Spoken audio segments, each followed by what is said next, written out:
Alors, donc cet entretien a été enregistré, donc on a la date le 7 janvier 86, dans l'appartement de Roger Judrin à Compiègne.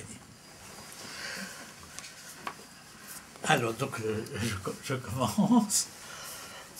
Roger Judrin, vous êtes parisien de naissance et de formation, et vous vivez à Compiègne. Est-ce par choix ou par nécessité? Par nécessité guerrière. Quand la guerre est venue, j'étais à Épernay.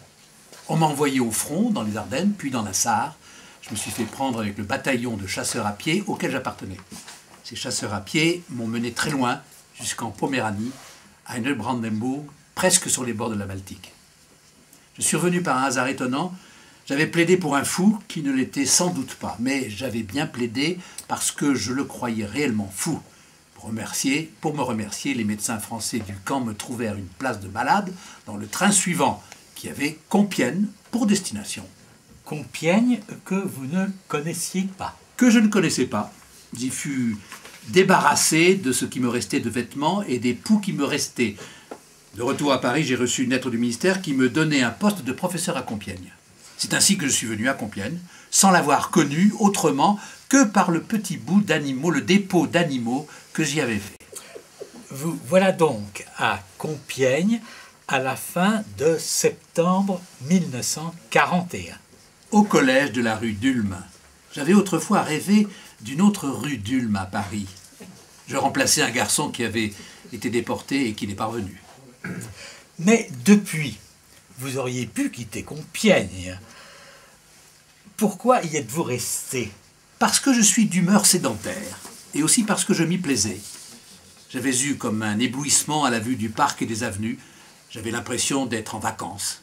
Ce sont les arbres qui m'ont retenu à Compiègne. Les arbres, plus que les gens? Les arbres, plus que la ville elle-même, extrêmement détruite. Il n'en restait rien. Et sur le balcon voisin d'une autre, Hitler et Göring étaient venus voir flamber la ville. J'ai vu Compiègne en ruine pendant une dizaine d'années. Avez-vous la nostalgie de Paris? Non, parce qu'à Paris même, j'allais de jardin en jardin, je courais des Tuileries au Luxembourg, du Luxembourg au Bois de Boulogne. Avant d'arriver à Compiègne, aviez-vous déjà beaucoup écrit? J'avais commencé à écrire très tôt.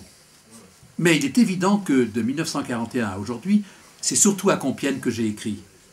Je me suis efforcé de parler, puisque j'étais professeur. Mais j'étais forcé d'écrire par mon goût. Vous est-il arrivé d'évoquer Compiègne dans vos livres? Je ne suis pas un descripteur, mais plutôt un ruminant.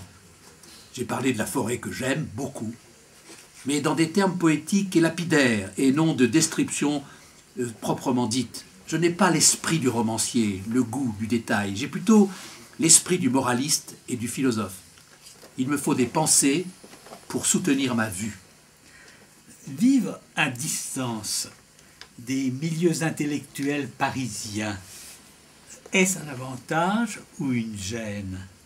Une espèce d'avantage, à condition bien sûr d'appartenir au cercle de la Nouvelle Revue Française.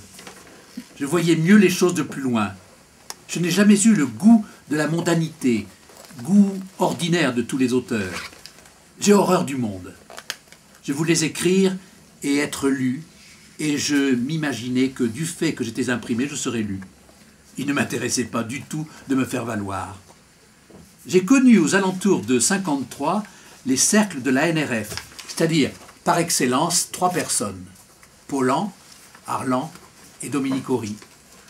J'étais content d'être assez près pour ne pas me sentir loin, et assez loin pour ne pas me sentir trop près. Bon, pour vous présenter, en janvier 1986, combien de livres avez-vous publiés jusqu'à présent? 24 livres et des préfaces en assez grande quantité. Et j'ai écrit chaque mois régulièrement dans la NRF de 1953 à 1972. Depuis plusieurs années, vos livres deviennent des recueils d'aphorismes. Qu'est-ce pour vous qu'un aphorisme? On appelait autrefois improprement aphorisme des pensées détachées, des pensées qu'on arrachait au flanc d'un pays pour en tirer des paillettes d'or. Un métier d'orpailleurs en sorte, des pensées recueillies après la mort d'un auteur, des ouvrages posthumes. On a fait un esprit de Montaigne, un esprit de Leibniz.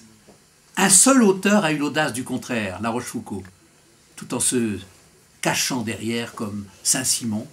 Il a composé un recueil de maximes. Une maxime signifie la plus grande chose, la pensée substantielle de quelqu'un. Il a publié ces maximes à 52 ans et il les a revues et continuées par la suite. On dit pourtant que c'était un genre à la mode dans les salons. Oui, on le dit. Mais quand on lit les maximes de Madame de Sablé ou d'un monsieur nommé Esprit, non difficile à porter, c'est nul par comparaison à La Rochefoucauld. Faut-il dire maxime ou aphorisme? Maintenant, on appelle les maximes des aphorismes, parce que c'est un mot grec dont on ne sait pas bien ce qu'il veut dire. En fait, aphorisme veut dire définition. Le terme a d'abord été employé par Hippocrate. C'était des préceptes de médecine. Médecine du corps et médecine de l'esprit. Chamfort et Rivarol ont aussi laissé des maximes. Oui, mais des maximes posthumes recueillies par des amis. De même, après la mort de Joubert, à la demande de sa veuve, Chateaubriand, qui avait été son ami, a fait un choix dans ses carnets. Là aussi, œuvre posthume.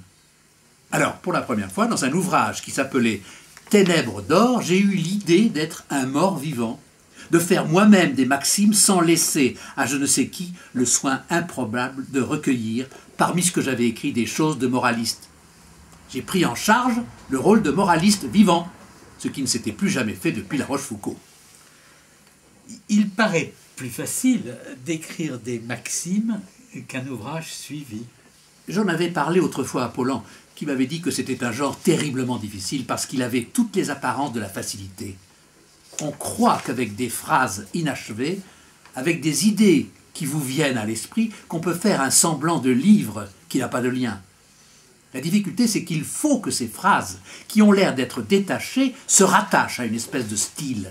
Il faut qu'on voie l'homme. Apparemment, Ténèbres d'or est un livre épars, mais sur le thème de la vieillesse.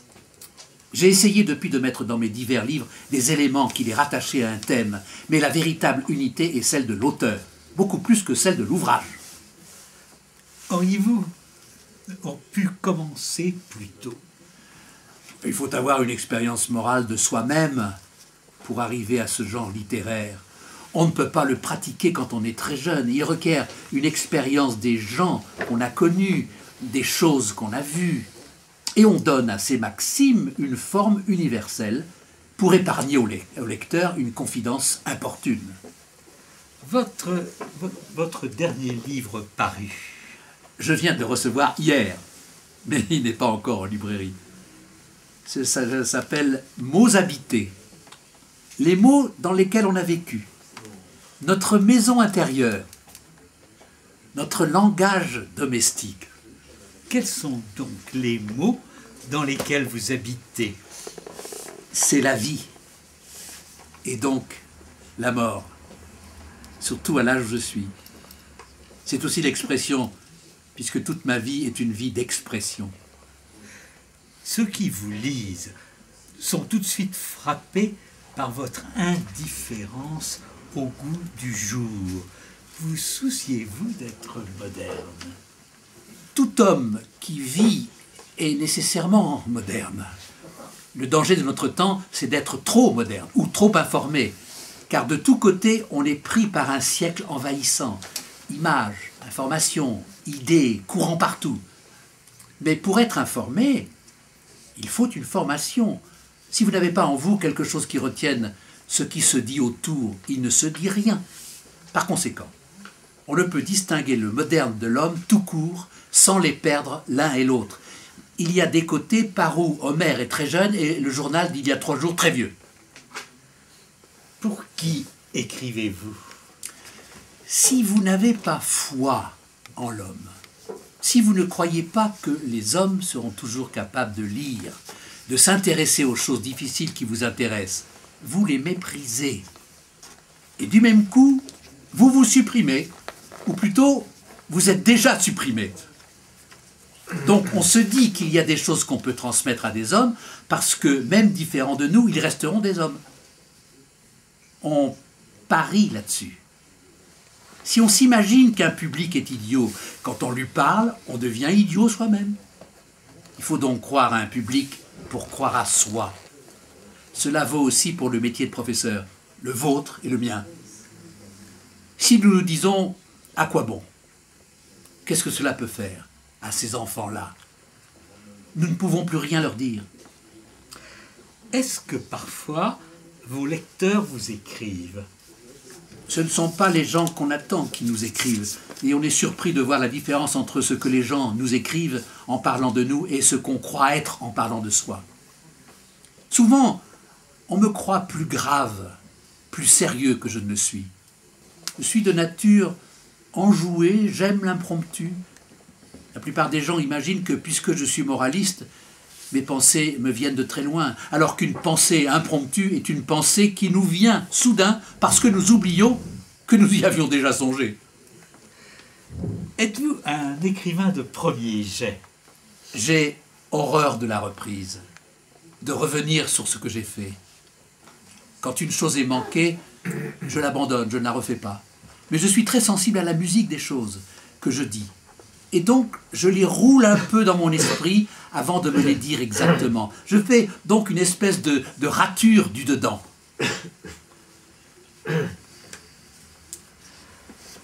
Pardon. Vous êtes très sensible, dites-vous, à la musique de ce que vous écrivez. La musique entre dans la vérité de ce que je dis. Si cela ne sonne pas comme je veux, c'est que je n'ai pas su vouloir ce que je cherchais. Il y a toujours correspondance entre le dedans et le dehors. L'homme est un corps et un esprit absolument indémêlables. Il en est de même du style. On ne peut pas dire que quelqu'un écrive bien qu'il ne sait pas ce qu'il dit, ni qu'on avait beaucoup de choses à dire, mais qu'on n'a pas su les dire. Si on n'a pas su les dire, c'est qu'on n'avait pas grand-chose à dire. Et votre dernier mot aujourd'hui pour conclure cet entretien? Tout ce que j'ai écrit pourrait porter le titre d'un de mes livres récents, Un homme et l'homme. Ce qui m'intéresse, c'est tout ce qu'il y a d'humain, et naturellement à partir de moi. Je n'ai que ce moyen d'investigation. Chacun n'a que soi pour expliquer le monde.